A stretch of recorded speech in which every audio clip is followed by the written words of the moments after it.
हाँ भाई, good morning students. कैसा रहा कल का माइनर? तो जो भी अपने पढ़ा था एनसीईआरटी बेस्ड ही पेपर बनता है, नीट में भी एनसीईआरटी बेस्ड ही आता है, ठीक है। तो पैनिक होने की आवश्यकता नहीं है। मॉड्यूल के सारे क्वेश्चन आपने कर ही लिए होंगे, उन क्वेश्चन का वीडियो सॉल्यूशन आज आपको मिल ही जाएगा, ठीक है। कोई डाउट उसमें रहेगा नहीं। क्लियर? आइए तो अगले माइनर का लेक्चर नंबर 13 की ओर अपन बढ़ते हैं, ठीक है। आज शुरुआत करते हैं टॉपिक कौन सा, क्रोमोजोमल थ्योरी ऑफ इनहेरिटेंस, ठीक है। वंशागति का क्रोमोजोम सिद्धांत, हेडिंग लगा दें।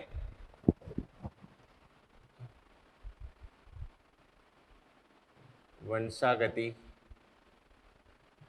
का गुणसूत्र या क्रोमोजोम सिद्धांत।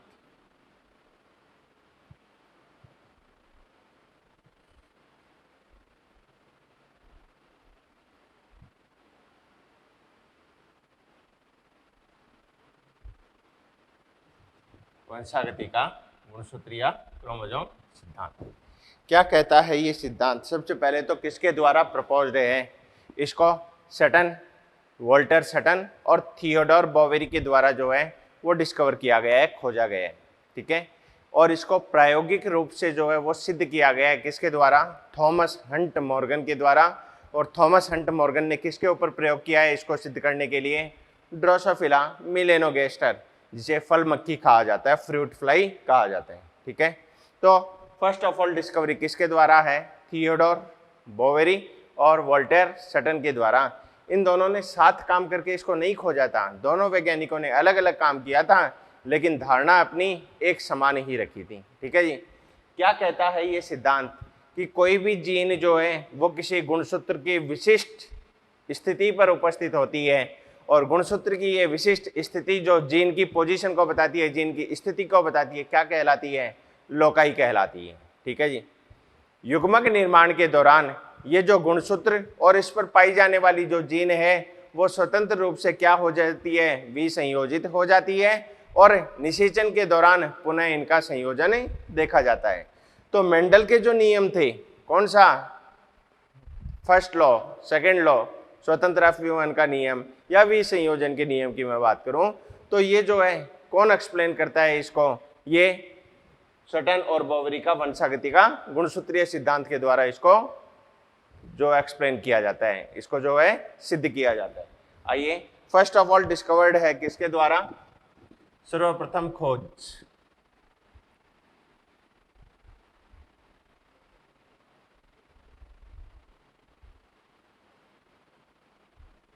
सर्वप्रथम खोज है भैया किसके द्वारा? वॉल्टर सटन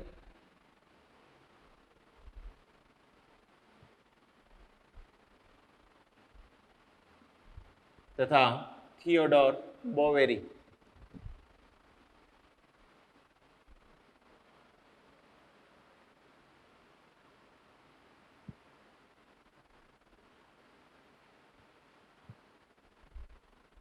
ठीक है जी।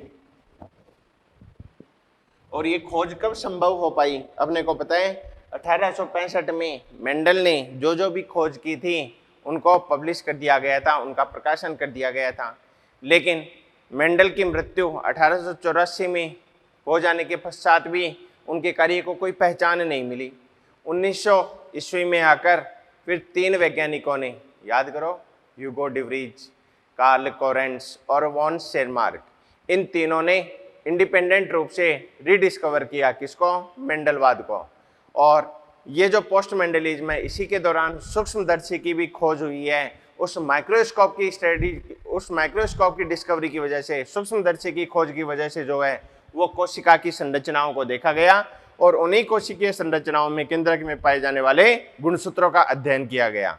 तो जो कंसेप्ट मेंडल ने दिए थे वंशागति हेतु, उन्हीं वंशागति के जो धारणाएं हैं, जो कंसेप्ट है, उनको एक्सप्लेन किया जाएगा गुणसूत्रीय गति के द्वारा, ठीक है जी। तो सर्वप्रथम खोज किसके द्वारा है? वॉल्टर सटन तथा थियोडोर बोवेरी। प्रयोगात्मक रूप से सिद्ध किया गया।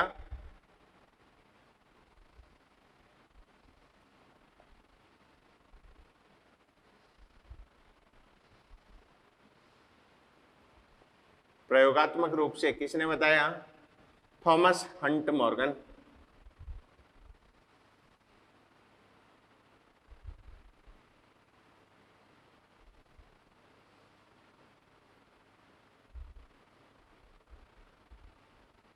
और किसके ऊपर प्रयोग किया है थॉमस एंड मॉर्गन ने? ड्रोसोफिला के ऊपर।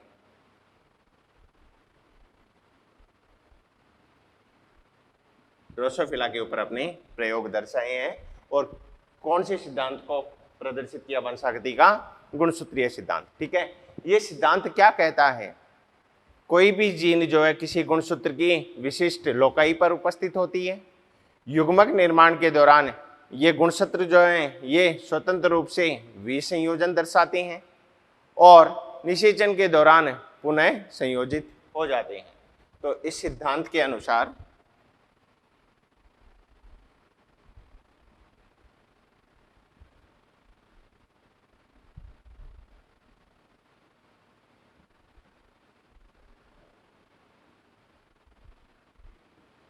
क्या कहता है ये सिद्धांत?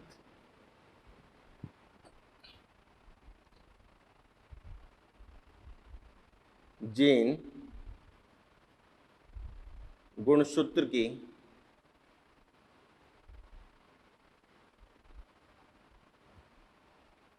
विशिष्ट लोकाई पर स्थित होती है।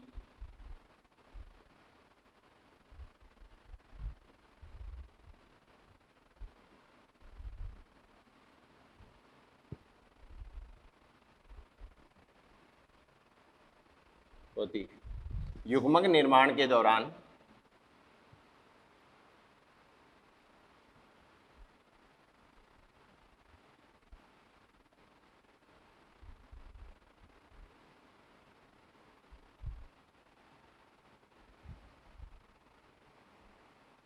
ये गुणसूत्र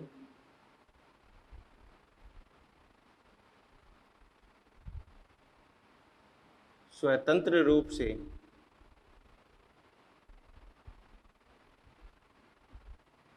विसंयोजित होती हैं।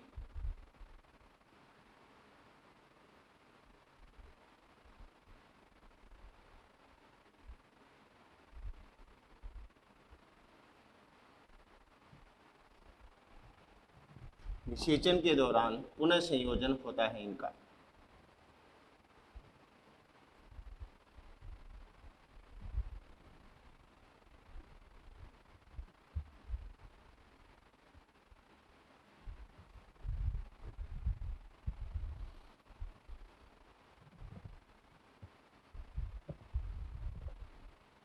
निषेचन के दौरान इन गुणसूत्रों का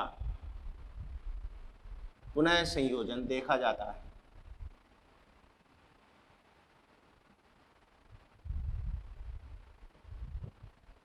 पुनः संयोजन देखा जाता है।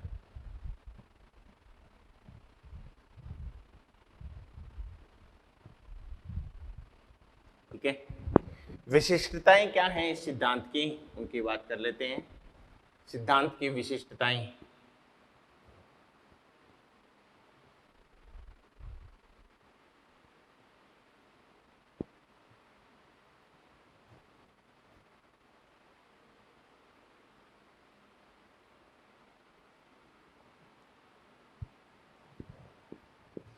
इस सिद्धांत की विशिष्टता क्या है? दो पीढ़ियों के मध्य जो लक्षणों का आदान प्रदान या लाने ले जाने का कार्य जो करता है वो क्या कहलाता है? युग्मक कहलाता है। इसका मतलब दो पीढ़ियों के मध्य पुल की भांति, सेतु की भांति कौन कार्य करता है? युग्मक कार्य करता है। ठीक है जी, ये जो क्रिया हो रही है इसमें नर युग्मक और मादा युग्मक दोनों जो है बराबर भागीदारी निभाते हैं। लेकिन अपने को एक चीज पता है निषेचन के दौरान कि जब निषेचन होता है तो नर जो युग्मक है, जो शुक्राणु है, उस शुक्राणु से तो केवल केंद्रक भाग पहुंचता है युग्मनज में, जायगोट में। लेकिन मादा युग्मक जो है, अंडाणु जो है, उससे केंद्रक भाग भी पहुंचता है, उससे कोशिका द्रव्य भाग भी पहुंचता है। ठीक है, और अपने को एक और चीज पता है, संतति का जो लक्षण होता है वो दोनों पैतृकों से मैच करता ही है। ठीक है जी, और मिक्स टाइप का बन सकता है ये, या फिर किसी एक की तरफ ज्यादा बन सकता है। लेकिन दोनों ही पैतृकों के लक्षण कहाँ पहुंचते हैं? संतति में पहुंचते हैं। ये बात सभी जानते हैं। अब दोनों पैतृकों के लक्षण संतति में पहुंचते हैं तो नर युग्मक से तो केवल कौन सा पार्ट आया है अपने पास में? केंद्रक भाग ही पहुंचा है। इसका मतलब केंद्रक में क्या पाया जाता है? केंद्रक में गुणसूत्र उपस्थित होते हैं और ये गुणसूत्र ही वो संरचना है जो सूचनाओं को अगली पीढ़ी में प्रसारित करने का कार्य दर्शाती है। ठीक है जी। अगुणित स्थिति होगी तब एक गुणसूत्र हो जाएगा और उसके ऊपर एक एलील की उपस्थिति, एक जीन की उपस्थिति देखी जाएगी। द्विगुणित अगर स्थिति हो जाती है तो वहां पर दो गुणसूत्र हो जाते हैं और दो जीन हो जाती हैं या दो एलिलिक फॉर्म की अपन बात कर लेंगे। क्लियर होगी बात? तो आ जाए सिद्धांत की विशिष्टताएं। पहला है दो पीढ़ियों के मध्य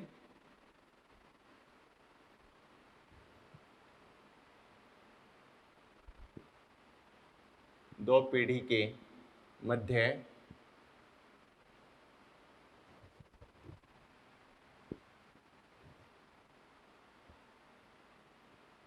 युग्मक सेतु की भांति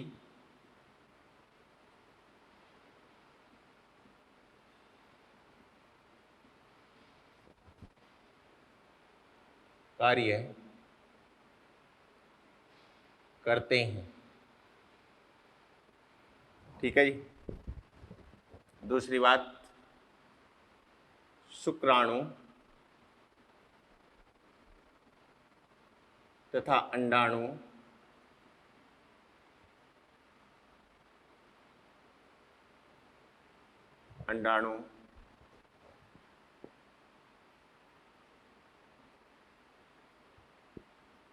बराबर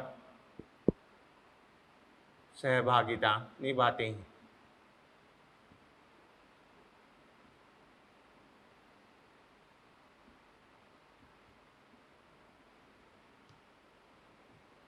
ठीक है। यहीं से ही एक चीज निकल कर सामने आएगी, ये जो शुक्राणु है, शुक्राणु तक का तो केवल कौन पार्टिसिपेट करता है, इसमें कौन भागीदारी निभाता है? केवल केंद्रक भाग। शुक्राणु का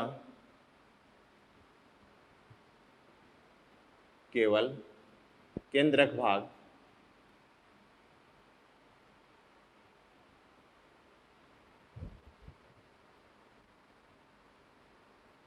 अगली पीढ़ी में पहुंचता है।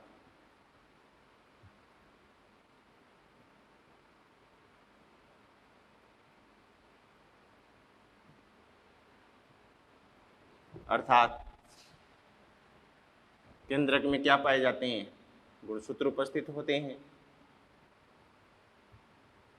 केंद्रक में गुणसूत्र उपस्थित होते हैं।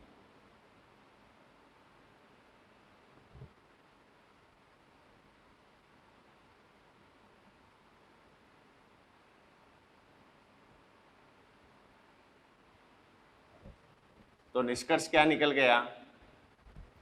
पहले मेंडलवाद के दौरान तो यही कहा था, दोनों पैतृकों से कोई चीज अपरिवर्तित रूप से जो है स्थानांतरित होती है संतति में, उस अपरिवर्तित रूप से स्थानांतरित होने वाली चीज को क्या कहा गया था? कारक कहा गया था। लेकिन अब गुणसूत्रीय गति के द्वारा उसी वंशागति को दर्शाया जा रहा है और गुणसूत्र जो हैं उन पर क्या पाई जाती हैं? ये जीन प्रेजेंट होती हैं। गुणसूत्र जो हैं वो अगली पीढ़ी में पहुंचेंगे तो उस पर पाई जाने वाली जीन भी अगली पीढ़ी में वंशागत होती है। ठीक है। तो केंद्रक में गुणसूत्र उपस्थित होते हैं। निष्कर्ष क्या निकल गया? अर्थात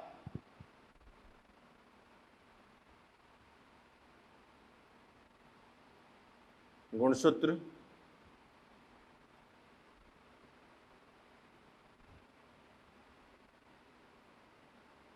वंशागति दर्शाते हैं।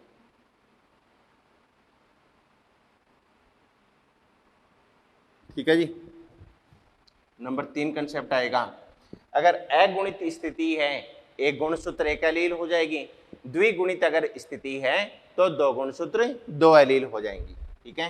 हैप्लॉइड केस है, अगुणित केस है।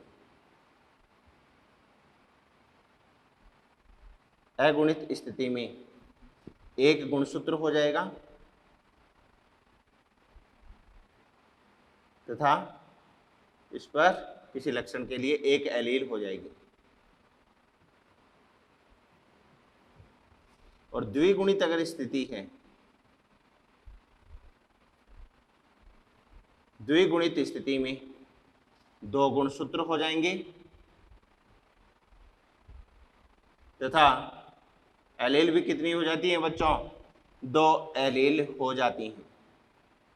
हैप्लॉइड केस में एक क्रोमोसोम एक एलील हो जाएगा और डिप्लॉइड केस की अगर बात करें तो 2 क्रोमोसोम 2 एलील हो जाते हैं।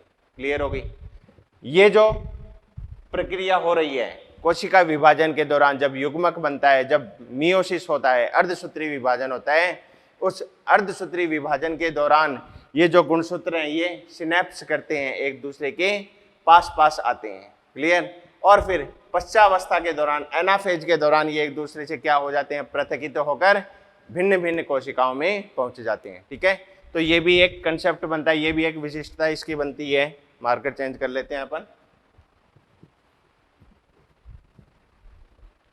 समजात गुणसूत्र जो है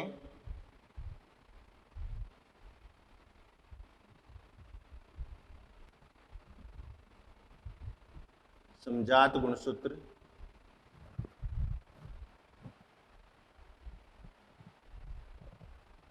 मियोसिस के दौरान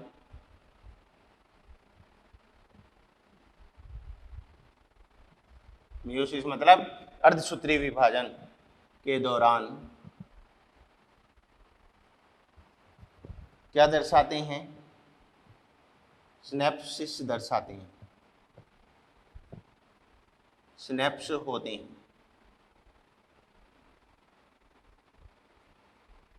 ठीक है, और सिनेप्स होने के बाद इनके मध्य कोई आदान प्रदान होता है जीनों का, और उसके बाद ये पृथक्कित होकर 2 भिन्न भिन्न कोशिकाओं में पहुंच जाते हैं। क्लियर। तो ये वंशागति का गुणसूत्रीय सिद्धांत और उसकी विशिष्टताएं हो गई। अब इसी सिद्धांत के द्वारा एक और बात का पता चलता है कि जीन और गुणसूत्र के मध्य क्या क्या समानताएं होती हैं। ठीक है, जीन की बात करूं अगली पीढ़ी में स्थानांतरित होती है, गुणसूत्र की बात करें ये भी अगली पीढ़ी में स्थानांतरित होती है। जीन भी जोड़े के रूप में पाई जाती है, क्रोमोसोम जो है वो भी जोड़े के रूप में प्रेजेंट होते हैं, लेकिन जीन जो हैं वो एलिलिक रूप में, एलिलिक जोड़ा पाया जाता है इनका। और गुणसूत्र की बात करें तो समजात रूप में ये उपस्थित होते हैं। क्लियर। इसमें जो मेन डिफरेंस आएगा उस मेन डिफरेंस वाली लाइन को याद रखना है, युग्मक निर्माण के दौरान एक जोड़ा जो है वो स्वतंत्र रूप से क्या हो जाता है, विसंयोजित हो जाता है। ये लाइन तो किसके लिए एप्लीकेबल है, जीन के लिए, एक जोड़ा। ठीक है जी। और युग्मक निर्माण के दौरान स्वतंत्र जोड़ा जो है वो क्या हो जाता है, विसंयोजन दर्शाता है। स्वतंत्र जोड़े की अगर बात करें तो गुणसूत्र की बात कर रहा है, एक जोड़े की दोनों एलील अलग अलग हो रही हैं तो ये जीन की बात हो रही है। तो जीन और गुणसूत्र में क्या क्या समानताएं हैं और किसके आधार पर इनको भिन्नता के रूप में अपन दर्शा सकते हैं। एनसीईआरटी में एक टेबल दी है, 3 पॉइंट इधर दिए हैं, 3 पॉइंट इधर दिए हैं। आपसे पूछा गया है बताइए जीन कौन सी है और गुणसूत्र कौन सा है। ठीक है, तो स्वतंत्र जोड़े की अगर बात करें तो गुणसूत्र की बात हो जाएगी। एक जोड़े की दोनों एलील अलग अलग युग्मकों में जाती हैं, ये बात करें तो वो जीन की बात हो जाएगी। अरे बोलो भाई, तो इसको नोट डाउन करें। उसके बाद वो जो चारों पॉइंट हैं जीन और गुणसूत्र में समानता के, उनको मैं यहाँ पर लिखकर आपको बताता हूँ, इसको नोट डाउन करें। हाँ तो बच्चों नेक्स्ट अपन बात करते हैं, जैसा मैंने कहा था गुणसूत्र तथा जीन के व्यवहार की तुलना। इनमें कुछ समानता भी है और एक बिंदु के आधार पर इनमें भिन्नता भी है। क्या क्या है देखें, इधर ए लिखा है, इधर बी लिखा है। अपने को पता करना है कौन गुणसूत्र है और कौन जो है वो जीन के संदर्भ में बताए गए। ठीक है, पहला पॉइंट देखें, अगली पीढ़ी में स्थानांतरित होते हैं, और इधर देखें अगली पीढ़ी में स्थानांतरित होते हैं, कोई भी अंतर नहीं है। इसका मतलब गुणसूत्र भी अगली पीढ़ी में जाएगा और जीन भी अगली पीढ़ी में स्थानांतरित होगी। जोड़ों में उपस्थित होते हैं, इधर देखें जोड़ों में उपस्थित होते हैं, जीन भी पेयर की फॉर्म में पाई जाएगी, गुणसूत्र भी पेयर की फॉर्म में प्रेजेंट होंगे। नेक्स्ट देखें, कोशिका विभाजन से पूर्व गुणन दर्शाते हैं, रेप्लिकेशन होता है। जीवन से G2 अवस्था के दौरान अगर देखें तो जीवन का डबल हो जाता है, कहाँ अगर G2 में। और इधर देखें कोशिका विभाजन से पूर्व गुणन दर्शाते हैं, इसका मतलब है जीन भी कोशिका विभाजन से पूर्व गुणन दर्शाती है, रेप्लिकेट होती है।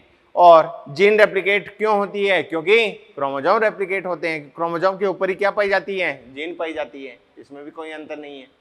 अगला देखें, युग्मक निर्माण के दौरान इस प्रकार विसंयोजित होते हैं कि एक जोड़े में से एक ही युग्मक को प्राप्त होता है, दूसरा जो फॉर्म है वो दूसरे युग्मक को जाएगा। एक जो रूप है वो एक युग्मक को चली जाएगी। डिप्लॉइड द्विगुणित केस है तो इसमें युग्मक निर्माण होगा, तो युग्मक तो कैसा बनता है, अगुणित बनता है, हैप्लॉइड बनता है। इसका मतलब एक जोड़े में से एक ही किसको पहुंचता है, गैमेट को पहुंचता है। इधर भी देखें, युग्मक निर्माण के दौरान इस प्रकार विसंयोजित होते हैं कि एक जोड़े में से एक ही युग्मक को प्राप्त होता है। अरे सेम सेम ही तो है। तो ये जो दोनों ही स्थितियां हैं ये जीन के लिए भी लागू होती है और गुणसूत्र के लिए भी लागू होती है। स्थिति क्या है, समान स्थिति है। अगला बिंदु देखें, अलग अलग जोड़े एक दूसरे से स्वतंत्र विसंयोजित होते हैं। अलग अलग जो पेयर हैं वो एक दूसरे से इंडिपेंडेंटली क्या होते हैं, सेग्रीगेट होते हैं, विसंयोजित होते हैं। एक जोड़ा दूसरे से स्वतंत्र विसंयोजित होता है। इसका मतलब अलग अलग जोड़ों की अगर बात करेगा तो बात गुणसूत्र की हो जाएगी, और एक जोड़े में से स्वतंत्र विसंयोजन की बात करेगा तो ये जीन की हो जाएगी। तो यहाँ पर क्या पहचान निकल गई, वो पहचान देखें, ये ए वाला अलग अलग जोड़ा जो आ रहा है दिस वन, और यहाँ पर एक जोड़े की ही बात हो रही है। तो ए तो किसको बता रहा है, ए तो बता रहा है भैया गुणसूत्र को, क्रोमोसोम को, गुणसूत्र को बता रहा है, और बी किसको बता रहा है, बी बता रहे हैं जीन को। तो ये एनसीईआरटी में भी टेबल के रूप में दिया गया है, और आपसे ये कहा गया है पहचाने गुणसूत्र तो कौन है और जीन कौन है। तो बात समझ में आ गई। गुणसूत्र तथा जीन के व्यवहार में समानताएं होती हैं। ये कब संभव हो पाया, सूक्ष्मदर्शी की खोज के पश्चात ये संभव हो पाया। और इसमें अंतर किस चीज का आता है, यहाँ पर विसंयोजन अलग अलग जोड़े का देखा जाता है और यहाँ पर एक जोड़े में ही विसंयोजन देखा जाता है। अरे क्लियर है, चलें आगे। चलो, तो लॉ ऑफ सेग्रीगेशन जो है उसका गुणसूत्रीय व्याख्या देखते हैं अपन। लॉ ऑफ सेग्रीगेशन कौन सा, विसंयोजन का नियम, मोनोहाइब्रिड के आधार पर दिया था ना मेंडल ने। इसको नोट डाउन कर लिया होगा, वीडियो को रोक कर लिया करो, बीच में टाइम मिले कहीं भी। लेकिन समझाने के बाद, समझाने से पहले नोट डाउन नहीं करना होता भैया।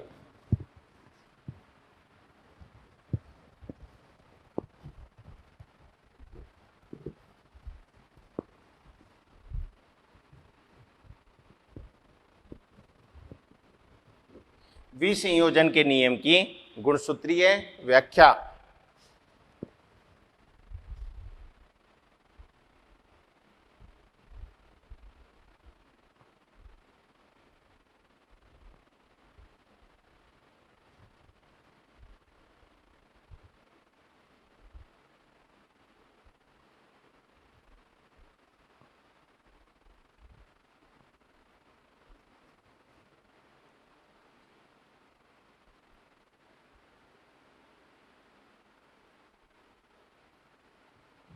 विसंयोजन के नियम की गुणसूत्रीय व्याख्या क्या कहता है। विसंयोजन का नियम गुणसूत्रीय व्याख्या को दर्शाने के लिए ये कहता है, युग्मक निर्माण के दौरान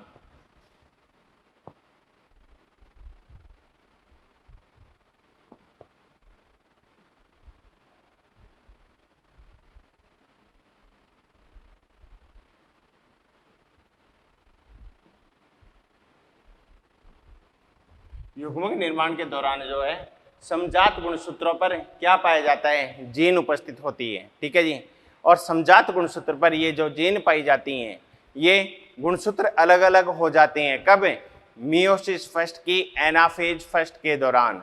अर्धसूत्री विभाजन की पश्चावस्था जो प्रथम है, एनाफेज जो प्रथम है, उसके दौरान ये क्या हो जाते हैं, विसंयोजित हो जाते हैं। इससे पहले G1 से G2 के दौरान इनका क्या हो जाता है, रेप्लिकेशन हो ही जाता है। ठीक है जी।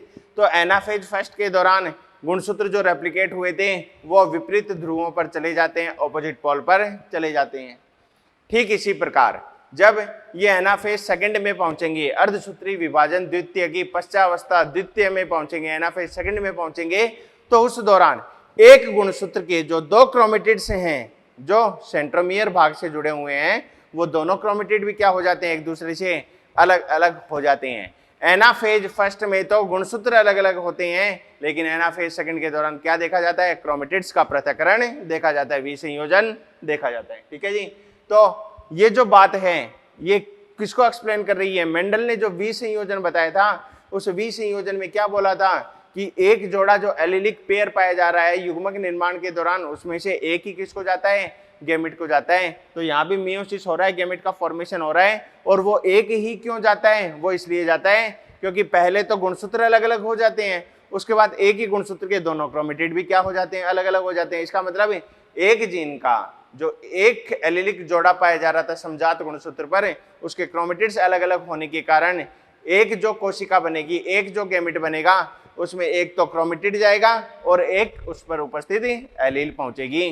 तो एलील गैमेट हमेशा जो है किसी भी लक्षण के लिए क्या होते हैं, शुद्ध होते हैं, गैमेट ऑलवेज प्योर होते हैं। किसके आधार पर दिया गया है, विसंयोजन के नियम के आधार पर ये बात बताई गई है। ठीक है, तो आ जाए बात करते हैं इसकी, क्या बोलता है, युग्मक निर्माण के दौरान क्या होता है समजात गुणसूत्र पर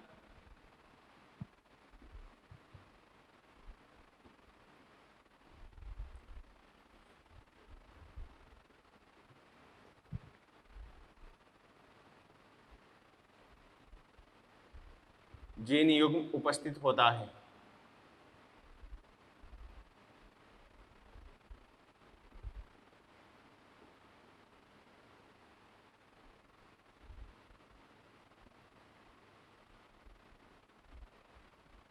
जीन युग्म उपस्थित होता है। ठीक है जी, क्या होता है इसका फिर, एनाफेज प्रथम के दौरान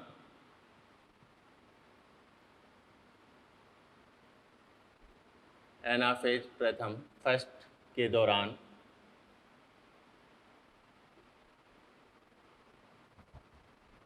ये गुणसूत्र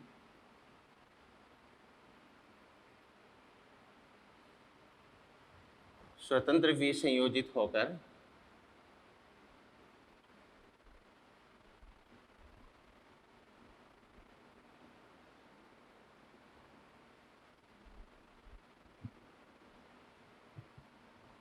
दो कोशिकाओं में पहुंच जाते हैं।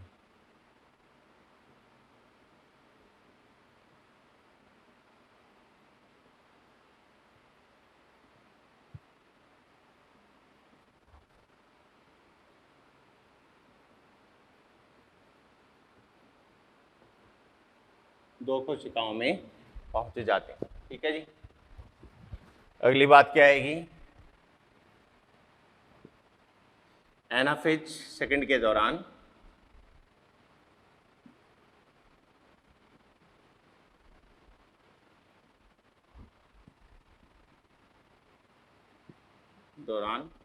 पहले तो क्या अलग अलग हुए, एक गुणसूत्र जो है वो दूसरे गुणसूत्र से पृथकित हो गया, और एनाफेज सेकंड के दौरान क्या होगा, एक गुणसूत्र के दोनों क्रोमेटिड अलग अलग हो जाते हैं। क्रोमेटिड, एक गुणसूत्र की दो भुजाएं होती हैं, इन भुजाओं को क्या कहते हैं, क्रोमेटिड कहते हैं।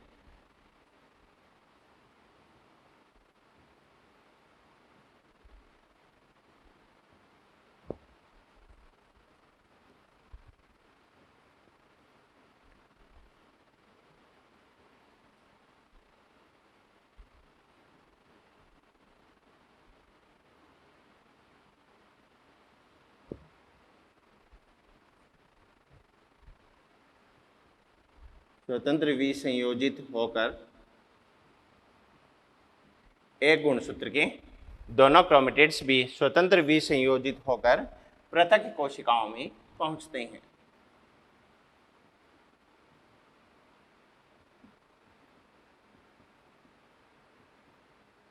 पृथक कोशिकाओं में पहुंचते हैं।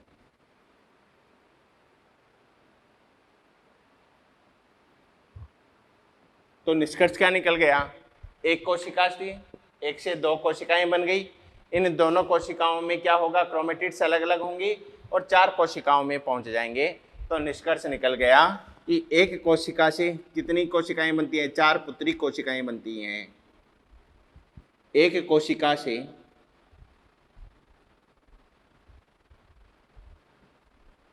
चार पुत्री कोशिकाओं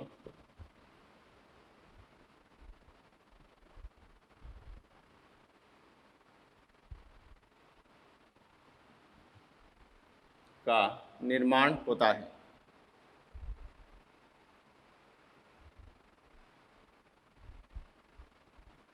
इन 4 पुत्री कोशिकाओं को मैं 4 युग्मक भी कह सकता हूं, ठीक है। और प्रत्येक कोशिका में क्या होगा, प्रत्येक कोशिका में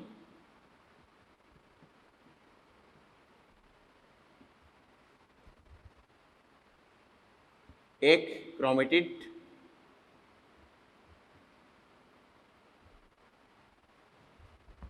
के साथ एक एलील उपस्थित होती है।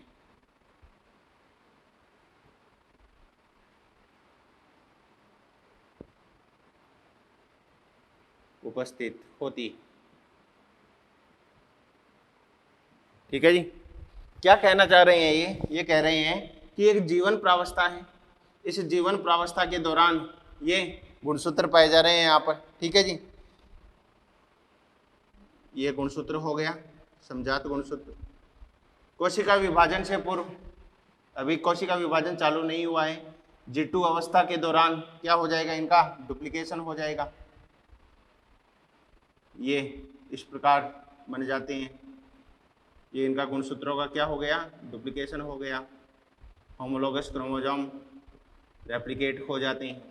अब क्या होगा, एनाफेज फर्स्ट के दौरान, एनाफेज फर्स्ट के दौरान ये एक ध्रुव की ओर चले जाएंगे, ये दूसरे ध्रुव की ओर चले जाएंगे, ठीक है।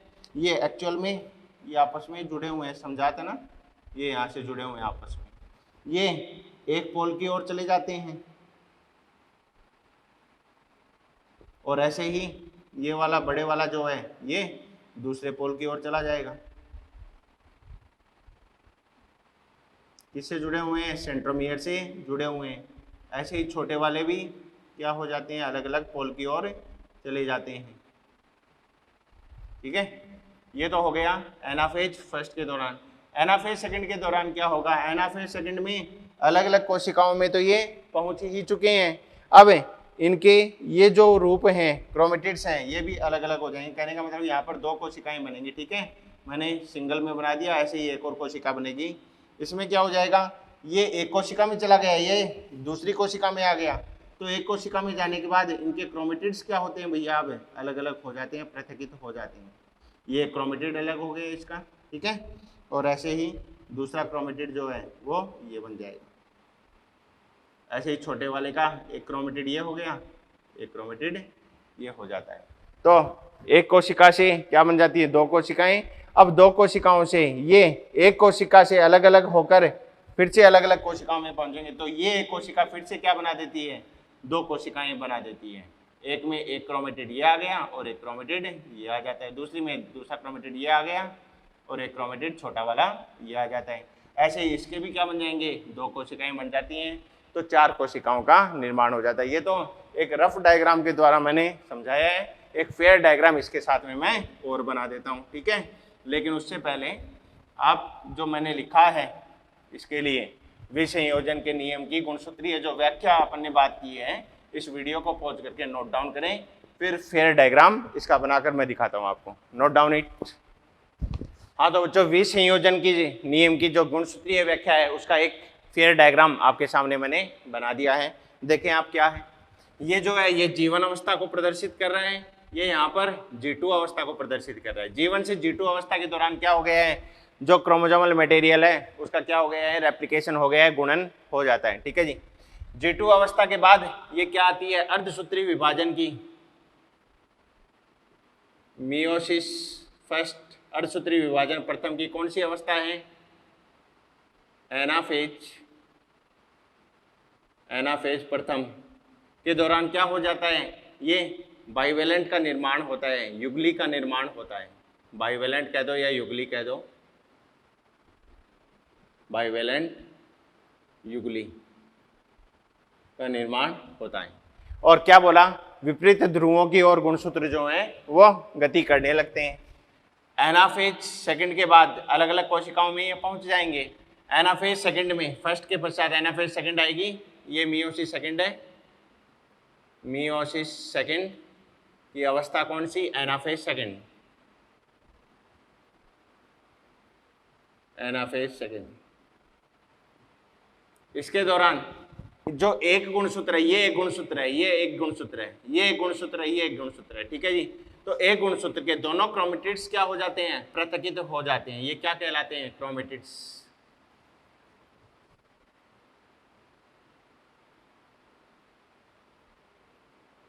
और दोनों क्रोमेटिड्स पृथकित होकर दो पृथक कोशिकाओं में पहुंच जाते हैं। ऐसे ही इधर वाले गुणसूत्र के दोनों क्रोमेटिड अलग अलग होकर दो पृथक कोशिकाओं में पहुंच जाते हैं।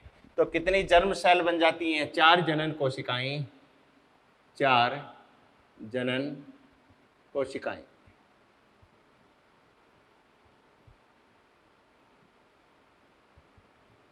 ठीक है।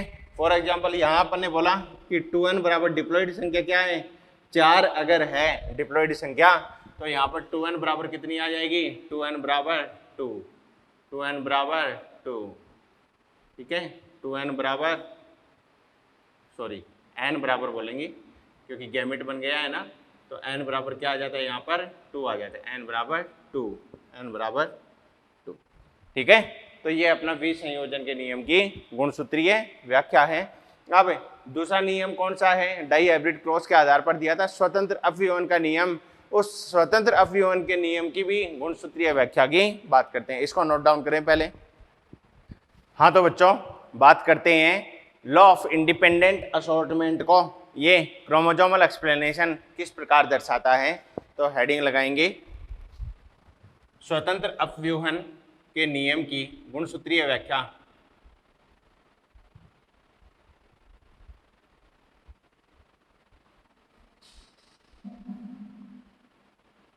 स्वतंत्र अपव्यूहन नियम हेतु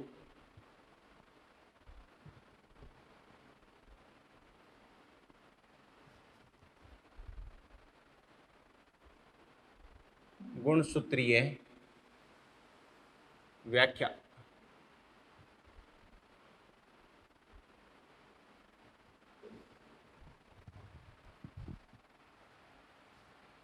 क्या कहता है ये स्वतंत्र अपव्यूहन का नियम, 2 पेयर ऑफ जीन पाई जाती हैं और 2 जोड़ी जीन किसके ऊपर उपस्थित होती हैं, 2 भिन्न प्रकार के गुणसूत्रों के ऊपर उपस्थित होती हैं।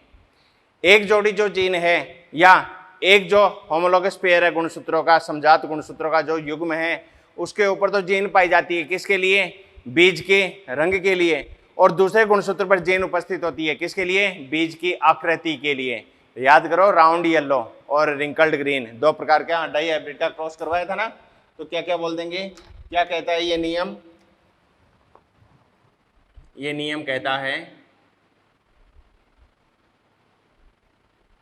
कितनी जोड़ी, 2 जोड़ी जीन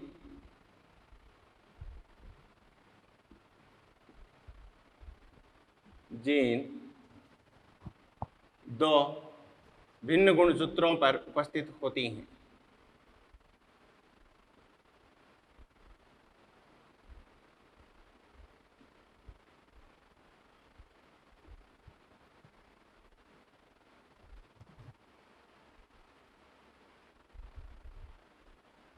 उपस्थित होती हैं। 2 जोड़ी जीन कहाँ पाई जाती हैं, 2 अलग अलग गुणसूत्रों पर उपस्थित होती हैं। ठीक है जी। एक एलिलिक जो जोड़ा है, एक एलिलिक जीन युग्म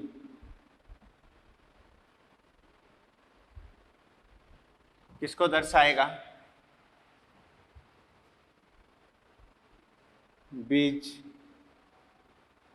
का रंग इसको प्रदर्शित करता है, और दूसरा एलिलिक जीन युग्म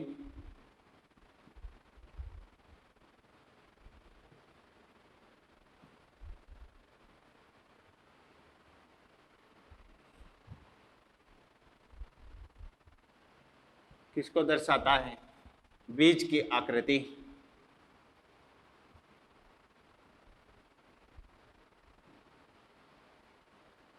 बीज की आकृति, बीज का रंग क्या क्या बोला था, पीला और हरा, याद करो, येलो और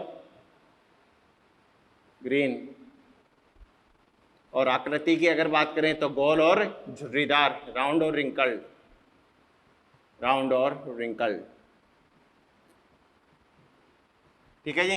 तो ये गुणसूत्रीय व्याख्या इस सिद्धांत की किस प्रकार होती है, G1 से G2 अवस्था के दौरान रेप्लिकेशन होता है, वो डायग्राम सेम रहेगा, उसमें कोई भी परिवर्तन नहीं है, तो यहाँ पर उस डायग्राम की बात नहीं करेंगे। ठीक है, यहाँ तो एनाफेज प्रथम से मैं शुरुआत करूंगा और एनाफेज प्रथम के दौरान किसकी बात होगी कि यहाँ पर दो स्थितियां बनेंगी, दो पॉसिबिलिटी बनती हैं।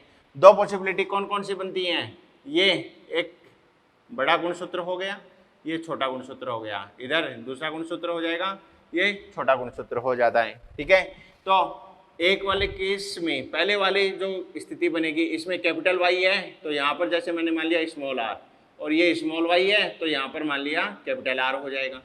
एक स्थिति तो ये बनेगी यहाँ पर संभावना, और दूसरी संभावना क्या बनती है, दूसरी संभावना बनती है भैया अगर यहाँ पर कैपिटल वाई है तो यहाँ पर कैपिटल आर है, और यहाँ स्मॉल वाई है तो यहाँ स्मॉल आर है। तो इस प्रकार अगर देखेंगे तो चार प्रकार के युग्मक बनेंगे। ठीक है, चार पुत्री कोशिकाएं बनेंगी, और चार पुत्री कोशिकाओं में कितने प्रकार के युग्मक, चार प्रकार के युग्मक जो है उनका निर्माण होता है। इससे दो प्रकार बन जाएगा, इससे दो प्रकार बन जाएगा। टोटल युग्मक कितने बनते हैं, चार पुत्री कोशिकाओं का निर्माण होता है। संभावना दो प्रकार की है यहाँ पर, और संभावना दो प्रकार की है, जिसमें संभावना क्या बन गई, चार प्रकार के युग्मकों की संभावना। याद करो डाई हाइब्रिड क्रॉस में F1 क्या बना था, RRYY नहीं बना था क्या, इस RRYY से कितने प्रकार के युग्मक बने थे, चार प्रकार के। कौन कौन से, इस कैपिटल R की संभावना इसके साथ जाने की भी है, इसकी संभावना इसके साथ जाने की भी है। तो गैमेट कौन कौन सा बना, एक तो बन गया कैपिटल R कैपिटल Y ये वाला, और दूसरा कौन सा बन गया कैपिटल R स्मॉल y। अरे बोलो भाई, दो प्रकार के गैमेट बन गए। स्मॉल r की संभावना y के साथ भी है, स्मॉल y के साथ भी है, तो r कैपिटल Y बन गया और r स्मॉल y बन गया। चार गैमेट की संभावना यहाँ बनती है, चार ही गैमेट यहाँ पर बनते हैं। इसका मतलब है गुणसूत्रीय जो गति है वो गुणसूत्रीय गति गुणसूत्रीय सिद्धांत के द्वारा दर्शाई जाती है, और ये गुणसूत्रीय व्याख्या किसके लिए, स्वतंत्र अपव्यूहन के लिए दर्शाया जा रहा है। और स्वतंत्र अपव्यूहन की बात करें तो डाई हाइब्रिड क्रॉस की बात होती है। अरे समझ गए, तो ये वाला डायग्राम केवल आपको समझाने के लिए बताया है मैंने, ये सूचना नोट कर लें। इसके बाद में इसका जो फेयर डायग्राम है वो बना के मैं दिखा देता हूँ आपको। ठीक है, वीडियो को पॉज करें और इसको नोट डाउन करें। हाँ तो बच्चों, गुणसूत्रीय व्याख्या कौन सी सिद्धांत की, स्वतंत्र अपव्यूहन के नियम की, उसका फेयर डायग्राम आपके सामने मैंने बना दिया है। देखिए क्या कह रहा है, ये जो अवस्था है ये एनाफेज फर्स्ट को दर्शा रहा है। क्या है ये, एनाफेज प्रथम। ठीक है, ऐसे ही वहां भी वो एनाफेज प्रथम हो जाएगी। ये किसको दर्शाएगा, एनाफेज सेकंड, एनाफेज सेकंड। और ये किसको दर्शाएगा, 4 डॉटर सेल, चार पुत्री कोशिका, 4 डॉटर सेल को दर्शा रहे हैं। ठीक है, दो संभावनाएं यहाँ पर बताइए। संभावना 1, एक लंबा गुणसूत्र Y है और दूसरा छोटा स्मॉल r है, एक ध्रुव पर है। एक लंबा स्मॉल y और दूसरा छोटा r अन्य ध्रुव पर। क्या कह रहा है, एक लंबा कैपिटल Y, ये माना कैपिटल Y है भैया, और दूसरा छोटा स्मॉल r, ये मान लिया स्मॉल r है। ये तो एक ध्रुव पर हो गए, और दूसरे ध्रुव पर, विपरीत ध्रुव पर कौन हो गया, लंबा तो स्मॉल y और छोटा कौन हो जाता है, कैपिटल R। एक संभावना तो ये बन रही है।